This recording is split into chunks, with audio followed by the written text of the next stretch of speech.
I'm here with another Better Calls All Yaps with Adrian Divifly here, the developer behind Empire Builder. Adrian, how you doing today? Excellent. Great to be here. Yeah, I know we were mentioning the last few times we've met. It's actually been on holidays and at weird times. So I'm excited to chat with you today to chat a little bit more about Empire Builder. And would love to just start with a little bit more of your background if you want to Yeah. share more about yourself. Yeah, I've been playing this crypto game for a long time now. Way back to like 2013. I remember I was mining Dogecoin on my old like Lenovo ThinkPad laptop, mined a whole bunch of Doge, sold it all for like, I think I mined like maybe 2 million Doge, sold it all for like a couple of grand, thinking I'm a genius. And then, yeah, obviously that wasn't such a genius move in hindsight, but I don't know, you live and you learn. Then yeah, invested a bit of money into it, and then it all went down. Invested into not Bitcoin, but every other shitcoin that there was, that all crashed. Fell out a bit out of love with crypto after that. Got back into it in 2017 with the ICO boom and everything. All my mates were like asking me questions like, how do you set up a wallet? How do you do this? How do you do that? Because I was the only guy that knew anything. So I realized like, all right, I might as well lean into this a bit, sort of make a career out of it.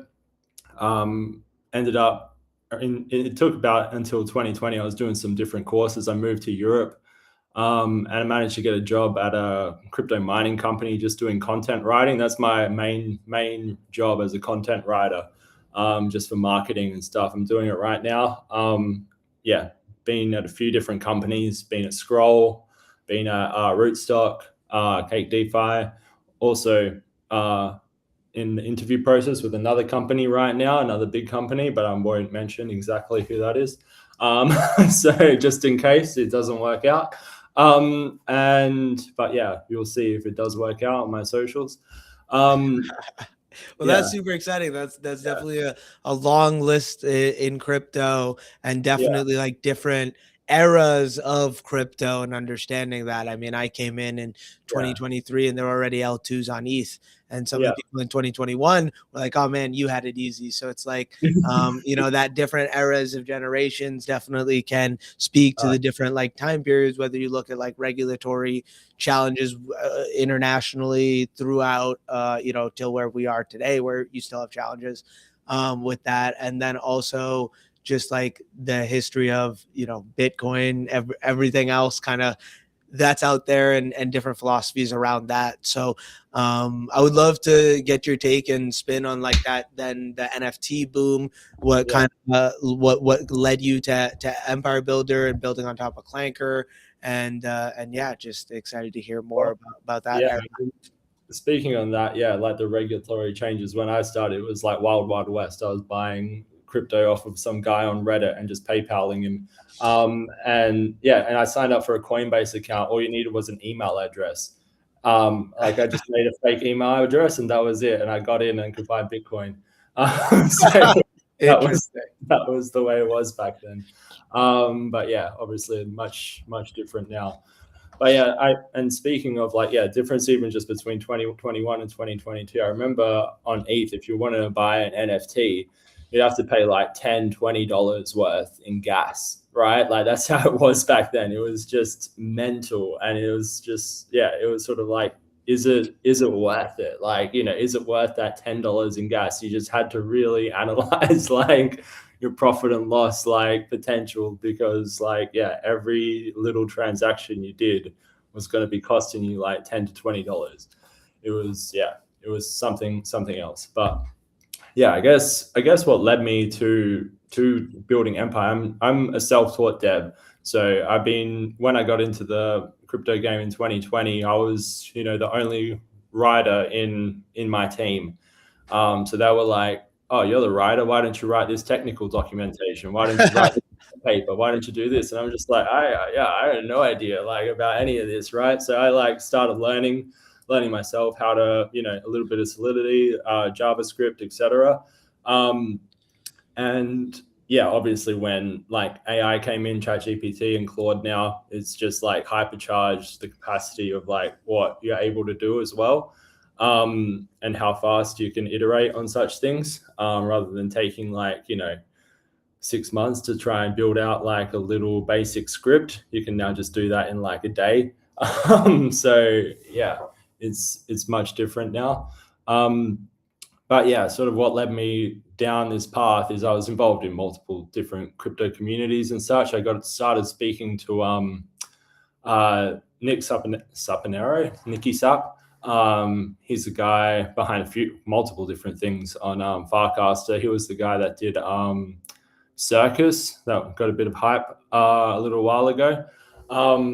And yeah, he was sort of just starting out and discovering Farcaster, and I was like, yeah, I just discovered it too. Like, why don't we like sort of try and build something out? He was starting a little project on here, so I helped him out with it.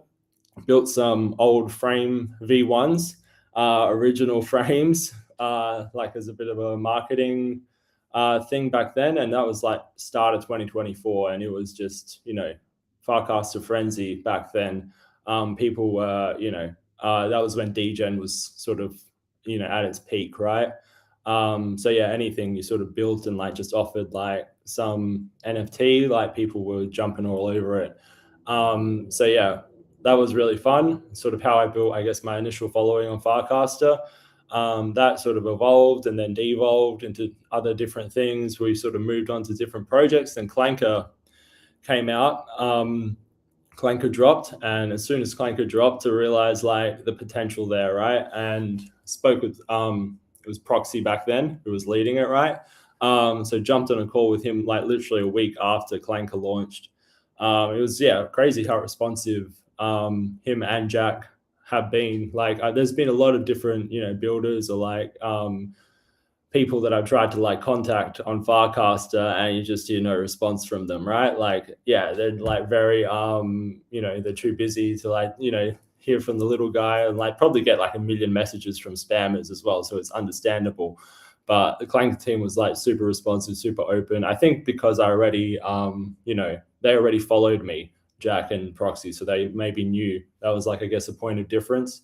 So I jumped on a call with them, like had an idea for like a little bot that instead of just launching tokens, it would like just analyze your profile and create a token based on that, which is actually something I'd created beforehand as a frame V1. It was called Scene Coin.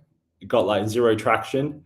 But it was essentially the same concept as Clanker, like in-feed token creation. And it was basically like one, if it took off, it was like basically one iteration away from essentially being Clanker. So I like to tell Jack that I invented Clanker before Clanker, but yeah, obviously not with the same clout behind it. And yeah, so I created GlonkyBot, Glanker. He's still around, still going strong. Well, he's on his downtime at the moment as we do some upgrades to him. But he's that was the very first actual Clanker interface, like post Clanker launch. It was like the first thing built on top of Clanker, because it took me like maybe 3 days to write this little bot out, right? It was very simple, especially because I had all the code ready from my previous project, right? So yeah, got that out, like had quite a bit of success at the start. People were tagging Glanker and like creating like silly little tokens. And then from that, I spoke with Jordan, who Berserker. He I worked with him in the past on a few different things as well. I created I don't know, when Moxie was at its peak, I worked with Jason to create a little election frame. I don't know if you remember that, like when the election was happening in 2024 now. I created a little election frame, and that made like $3,000 worth of Moxie from that, which was nice. Huh. But unfortunately, I held on to it, and now it's worth like so, it happens, right? Exactly. But yeah, it got me a lot of attention, at least. I worked with him through that and different projects there.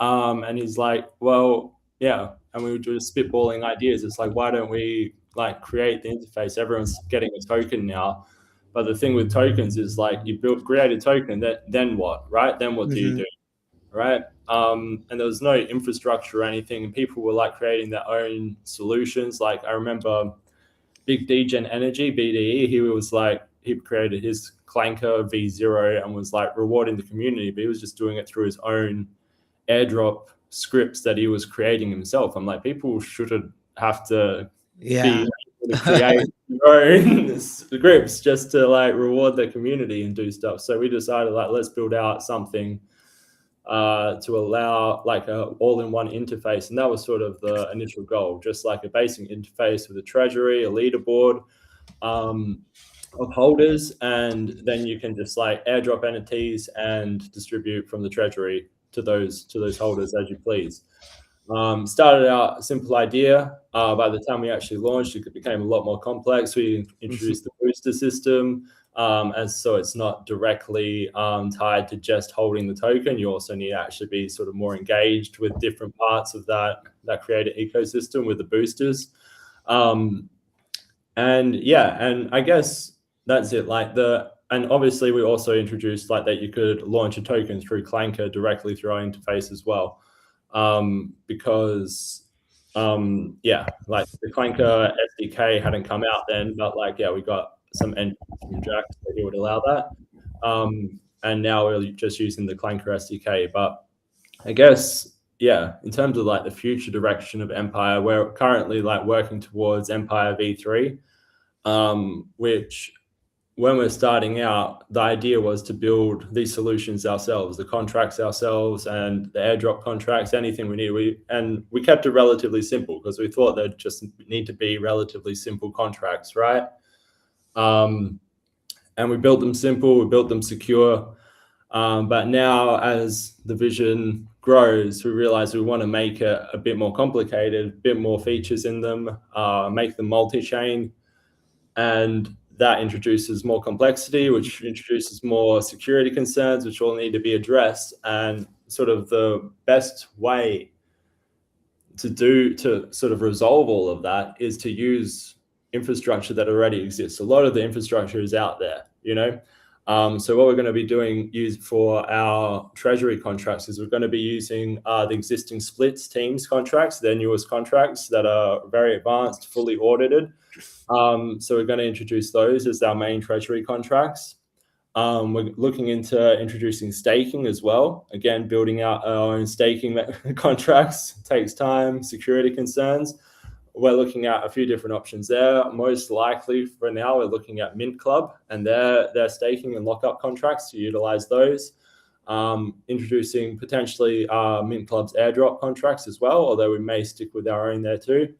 Also, we're going to introduce DAO features eventually down the line. Let's not put any timeline on that because Clanker has inbuilt DAO functionality. Every Clanker token has an inbuilt like voting and delegation mechanism.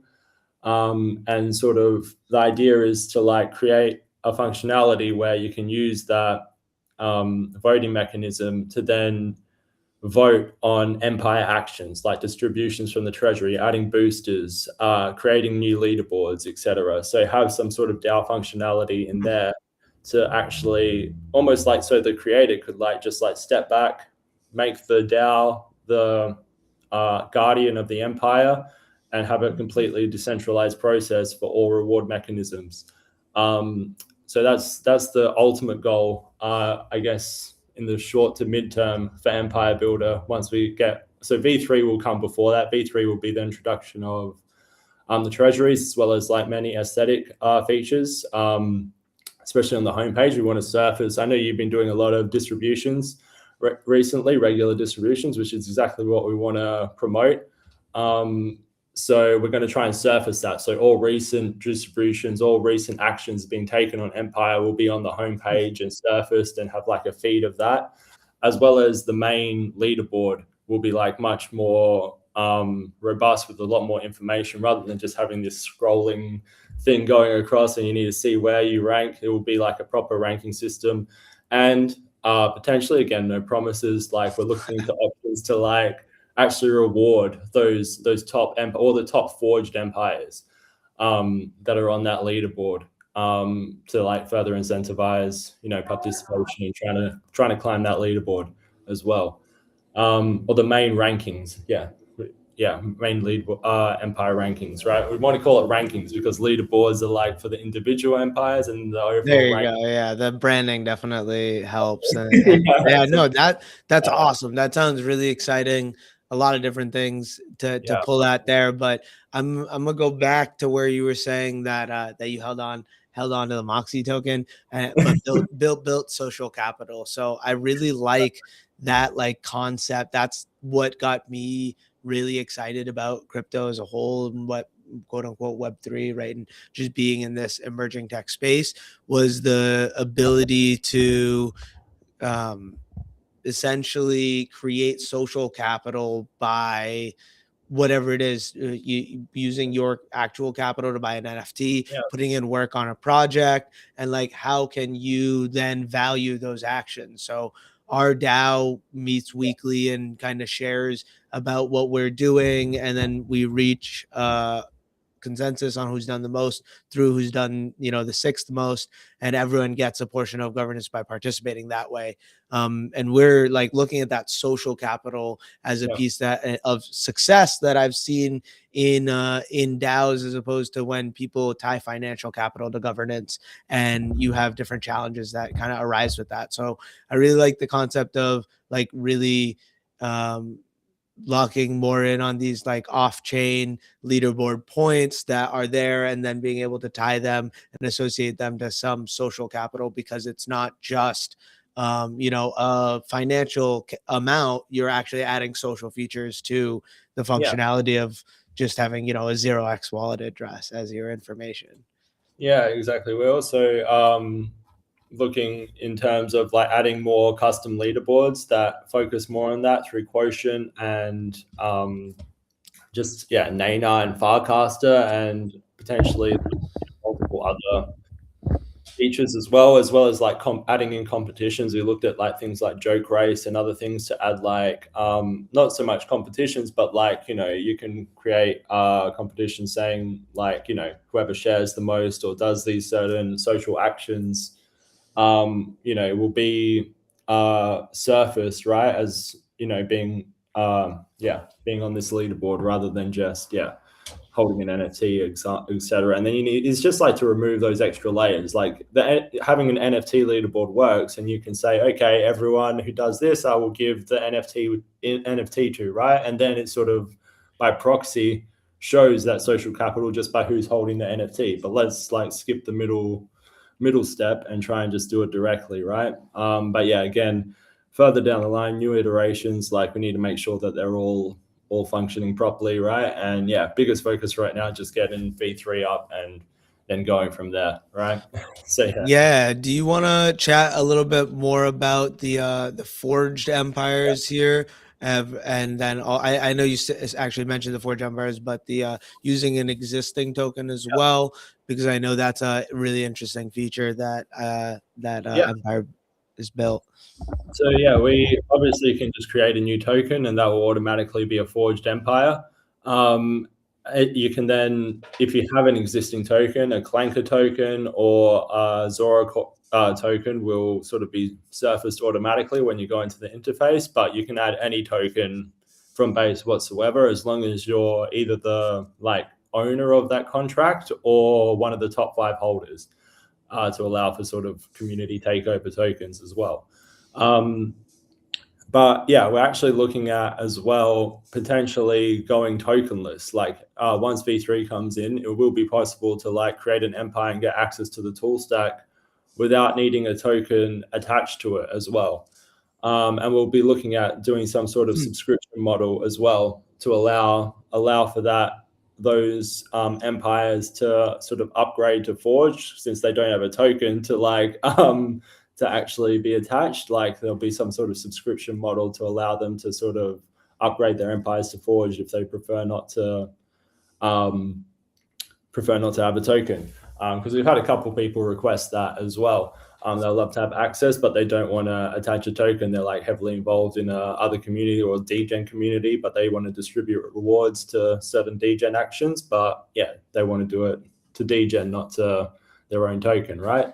So yeah, that's another thing we'll be looking at. Yeah, and yeah, and there, as I said, like we're looking at many more ways. Like as I said, like with the subscription model, it will likely be more for non-current forged empires to like sort of upgrade to forged and get those benefits. Once V3 comes in as well, there will no longer be any sort of restrictions like from the back end that we would have on sort of leaderboard numbers. Like right now, it's capped to 250 per leaderboard. It's also capped to a certain amount of boosters, certain amount of custom leaderboards that you can have overall. What we'll be doing once V3 comes out is for forged empires, they'll be allowed to have a lot more leaderboard numbers, a lot more boosters, potentially. Yeah, don't want to again make any promises on like the caps, because we need to like make sure that we don't overdo it and end up having, you know, a massive bill at the end of the month because someone's decided to add a 1 million leaderboard or something. Right, so yeah, so stuff like this. Yeah, so yeah, and again, looking at all the ways we can reward actual forged empires that have come through us. And also, if you do have a token, we also have the migration tool. So you can migrate to Clanker V4 tech tokens, so you can upgrade any old tokens to like the newest token tech, and that will also be a forged empire. Yeah, I think you might need to go home. Yeah, there you go. There's the migration tool. So enter any address of a token. If you're the owner or creator of that token, it will recognize, allow you to go to the next step. It will fetch all the holders. You sort of put in some parameters. What do you want the ratio of the migration to be? 1 to 1, 1 to 0.5, etc., 1 to 2. And then it will automatically fetch the holders of that token. So yeah, minimum token amount to qualify, for example, 1. There you go.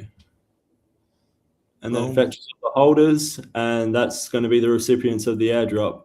You can also add extra addresses if you want. And then what it will ask you to do is to do an optional swap, essentially just to provide initial liquidity to that pool, if that makes sense. And once you do the swap, yeah, we've got the minimum creator buy in there just because we're in beta mode with this as well still. So we don't want to like shoot ourselves in the foot, but that will be removed eventually, that minimum creator buy requirement, because we didn't want people to just do no creator buy and then ask why has my token dropped to 0, you know, because it's because they had no liquidity in the pool, right? So that's it. We'll eventually be making iterations to allow for a bit more flexibility there as well. But yeah, and you don't need to do the swap. You can just go, and if you already have a bit of ETH, 0.2 ETH or whatever it was there, you can just use whatever capital you already have, right? Without having to sell the current token. Although it is encouraged to sell the token to pull the liquidity out of that. Otherwise, people will try and game your migration. Yeah, exactly. Well, let's chat about some of the features that are there right now, some of the things that if you have an empire you can do, and we'll give a live demo of some of them. Yeah, absolutely. I would love to see like what your sort of go to and like how you interact with empire, because so my go-to is I like playing around with the different leaderboards. I actually have tried almost all of them. I haven't done the NFT one yet, but I made this Zabal voting mini app leaderboard as an API leaderboard as I was vibe coding my mini app that people can vote on, so that we can essentially leverage Empire Builder as a way to reward people for participating in the mini app, especially if there's boosters for doing different things daily. I'm a big fan of the Farcaster only one, because there's, and then I'm a big fan of doing 10 either In raffle mode is usually a good go-to. And we'll do like, between $5 to $10. And yeah, I like to do random to 10. That's a nice one. I think there are 120 something. So we'll do out of the top 110 random people, we'll each get 50 cents. Yeah, on the token leaderboard, or do you switch it to the podcast? Thank you. Yeah, I meant to do it on the podcast, but I totally forgot. Yeah, So no, that I think should be the home one. yeah, It might be one of my suggestions because I have done that before. yeah, it should, like based on the leaderboard you're currently clicked on, it should populate it with that. But the thing is, when you have it pinned, I think it like might get mixed up. So Yeah, that's what I was thinking. Yeah. So yeah, no, I like to Yeah. do the raffle so we can rock it out here.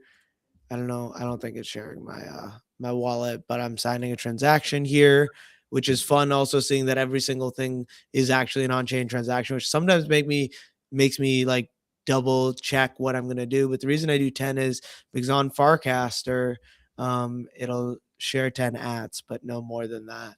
So I like to do the 10. Yeah, I mean, you can always like sort of copy paste into the comments, but yeah, it's like it becomes a bit of a process. Exactly.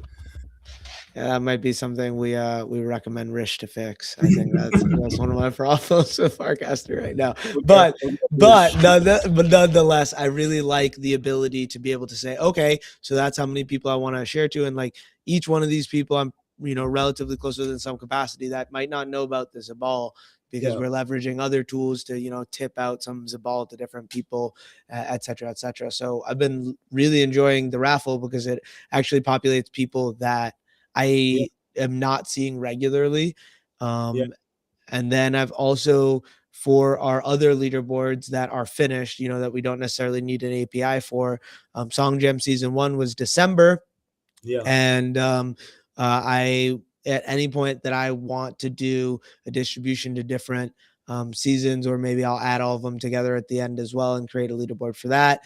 I can, at the beginning of this season, because the first season was for the Zabal airdrop and the second season, episode 1, the airdrop was already set up. I just manually dropped a little bit of what was in the treasury to everyone in the Song Jam season 2 of Zabal, which was really nice because I could use the weighted by score mechanism so that, that those individuals that, let's say I did like $25, I don't know what it was off the top of my head.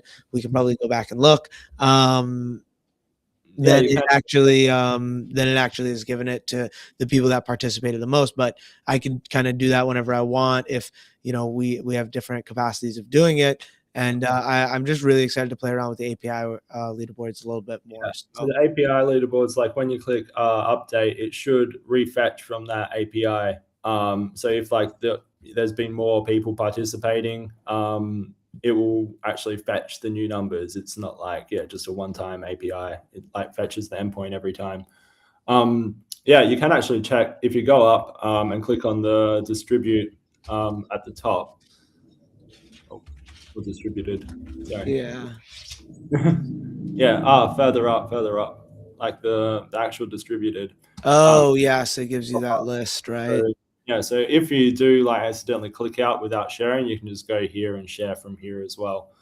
We'll be updating it in the future as well to show which leaderboard and have a bit more information there too. Awesome. Yeah, no, it looks really cool. And then just like the feature of being able to burn a portion of your tokens and then also kind of pull all of the burns in one place so you can actually see that culmination of them, as well as the embed, when you share to Farcaster is there as well and updated, which is really awesome. It should all also those fun little things. Actual token as well. Like Farcaster allows that. We will also be updating the burn functionality because when we started out, it was the old Clanker versions, a lot of old tokens. So it used to just be that you had to send it to the burn address. But with the new Clankers, it is possible to actually burn directly with the token. with V3 and V4. I think when we started out, it was like just finished V1. So yeah, I think they were just switching from V1 to V2 when we started out. So yeah, we'll be updating the burn functionality with, again, V3 contracts that will allow us to actually burn the tokens directly. So on base scan, it will actually reduce the circulating supply overall completely. But ultimately, like, most scanners pick up from the dead address. Like if you go onto Gecko Terminal or CoinGecko and etc., they will recognize that you've reduced the supply by sending it to the dead address. It's just on the actual blockchain you also see it as well. Interesting. That's very cool. Yeah. Awesome. Well, is there any kind of last words you want to share? Places people can find you, when you're not, in your hidey hole coding away. Yeah, I'm always like hiding away. I need to start casting and posting a bit more. I've just been under the pump doing stuff, and then I'm like, I haven't mentioned anything on Farcaster in like a week and a half. But yeah, follow me, Divifly, on Farcaster. Same on Twitter. Bit less of a following there. Need to build that up still. We also have a Discord, Empire Builder Discord. It's on homepage. You should be able to find the link there. But yeah, most of the action happens on Farcaster. So that's the main place. Follow me, follow YAPZ. He's the most far more active than me in terms of casting there. What else was I going to mention? I guess one more thing I didn't mention is we are going to look into allowing, with this whole autonomous agent fad that's going on, we're going to try and we are planning to. We need to focus on V3 first. I'll keep saying that. But once it happens, we're going to look into allowing or enabling autonomous agents to be able to read and interact with Empire Builder, so they can create their own empires and distribute through Empire Builder as well. So that's the next evolution of human society, I guess. So that's it. But yeah, Divifly on Farcaster, main place where I'll be. You can send me a DM as well. I'll try and get to them as yeah. I feel like there's a lot of spam going on Farcaster at the moment. I get so many spam messages, so I'll try and filter through them and get to the as we're getting more and more to this, like you're saying with the AI agent meta, even more, getting more to that internet theory, finding ways to add social leverage and capital by turning your token into an empire, and being able to actually understand the different people that are there, and hopefully be able to put not bots in your leaderboard and be able to kind of see that growth. Yeah, exactly. We've also got the reputation booster. I think Quotient and Ethos do a really good job at trying to actually rank and make sure people are real people and the value that they actually bring. Even if sometimes there are bots, like Clanker, for example, has a high reputation score, but that's for a reason, right? Because it's well known and well made. It's not just a spam bot. So, yeah, no, 1,000,000%. So I think there's a lot of awesome things coming for Empire Builder. I'm really excited. There's like 3 or 4 specific things that I think will be huge for what we're doing and what we're trying to do on those things. So I'm actually really excited. I think there's a lot of big things coming for 2026 as a whole. Builders keep building. Everyone's kind of up in, like, maybe it's a good thing you only post once a week, because everyone's kind of up in arms about everything, right, all the time, as it is. But when the market is low, even more. So I always like to say, when the market's low, like, lock in on building. Like, that's the best thing you can do. And build up that social capital, build up that leverage, so that if it's not in that time, you can use more of that. So I'm excited for what we're doing over on Farcaster, Empire Builder. Thanks for coming on, Adrian. Appreciate it. It was a blessing, and I hope you have a wonderful rest of your day. Thanks, mate. You too. Enjoy.